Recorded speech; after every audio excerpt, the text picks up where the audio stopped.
امیرو میوان پارتی دموکراتی کردستان ایران بون مقر وان لکوی گلک سپاس پیشوازی کی زور گرم المکرم رونشتنامه ده براستیجی بره على پیوندی موانی کم جیانه ما جارك دي دوباره كر ما نصر وشا سوري ما بكرد بدور دريجي ما بحث كر صر وشا كردي سوريا ما بحث كر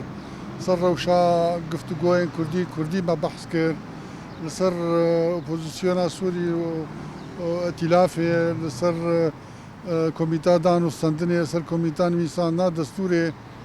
هر اوها ملوانجي قوداري كر صر وشا ايراني روشا كردستان ايراني لسر روش او ایوانجی وک انا کسی ناوندیه کی هاوکاری هی چهار حزب دادن هر دو پارتیان دموکرات و هر دو پارتیان کمله و بحث کرد و ایوانجی گفتگو ناو هر دو پارتیان هن گو ببنیک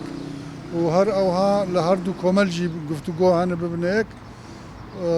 براستیجی دیتنه کی گله کی خوش بو استفاده کی زور مکر اوانجی گلک پرس لسر انا کسی و پیانکی و گفتگوین کردی کرنو پیوندی ناو انا کسی و پیانکی و اداره ذاتی کرن ما بوردی ام صرحمو